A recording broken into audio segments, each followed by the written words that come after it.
what are some of the best used cars you can actually buy today in the UK? And to explore that, I wanted to go into the categories of each vehicle. This is going to cover 6 vehicles on this list today. There are many more and I could go on forever, but I wanted to keep it simple and the ones that probably most people are interested in.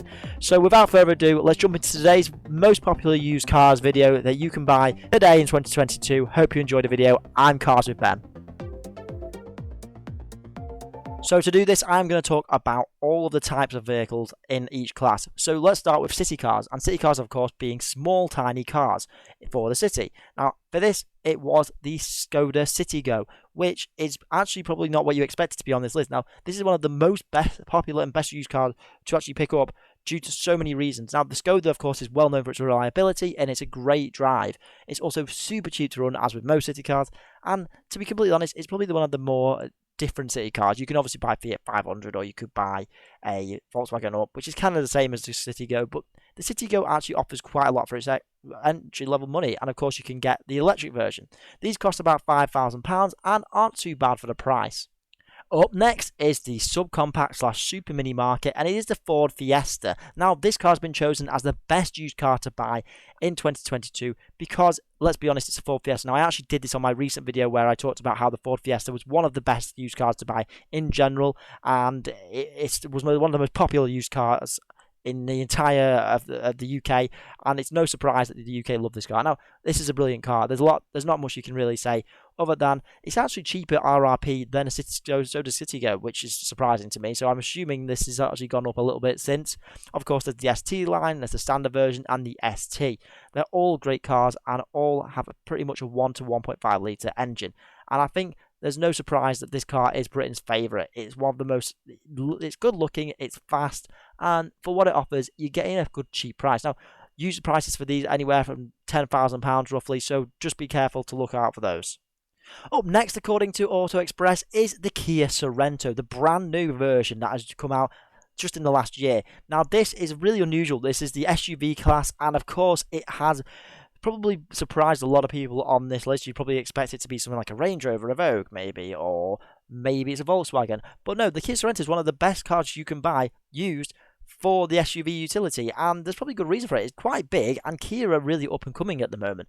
Now, the CarWow gave it an 8 out of 10, Auto Trader a 4.5, and What Car a 5 out of 5. Now, it wouldn't be my personal choice, but I can understand it. It's almost very family-like.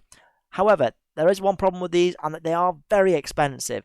If you want to buy one of these at its top end price, it's going to cost you £30,000. Maybe a little bit less, but the new ones are very expensive. If you want a cheap one, go for the older version for £9,000. For the EV class, we have the Volkswagen Golf E, and it's no surprise that the Volkswagen Golf E is on here. It's an electric car, and it's also a hatchback, so you're getting the best of both worlds with a range of 186 miles. Not too bad considering, and it's really sort of the early days of the E-car. Now, I think this car is doing very well considering it's a Golf, and it's pretty much in the range right now. You might be thinking, why is the ID3 not on here?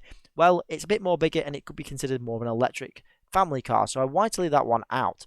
But this is obviously going to do well because it's the EV Golf. Prices of these are £21,500 at least, and they're probably going to look like they get up, but hopefully they'll end up going down over time, given there's so many range of options out there. It's easy to drive and high quality interior. For the MPV category, family cars category, we have the Citroen C4 Grand Picasso, which was reintroduced in 2006 and is still being made as a newer version today, which is a 7-seater. Now, not to get confused, the C4 Picasso, the Grand Picasso, of course, are very similar cars, but I'll put them both on here anyway. And this is one of the most popular family cars that everyone can buy. A lot of people love this because the Citroen C4 Picasso is a bit different. You know, it's got the futuristic looks. It's one of the largest MPV choices, at least up until 2018. And it's hugely practical and fuel efficient with its 160 horsepower engine. It's easy to see why families will really like this because it is kind of different. If I have to say so, I do really like the styling of it. It's just very different from a boring MPV, as you can see here with the standard Grand Picasso. And it's just a big car. You know, you can get up to 5 or 7 8-seaters, and prices for these are anywhere from £5,000 to £10,000. For the supercar class, I'm going to give you a moment to guess. No, it is the Audi R8, And of course, I think it was really expected that this would be on this list because, let's be honest, it's the best supercar choice for the money in its range, and it's cheaper than the Ferraris and the Lamborghinis and probably the Porsches at this rate. So you're getting a lot for your money when you go for an R8, especially the brand new one. Now, everyone knows this is, of course, the V10 engine, the 5.2 litre engine with 3.1 seconds to 60. I do love an Audi R8, and I for me, it is awesome. However, I do think they're a bit boring now.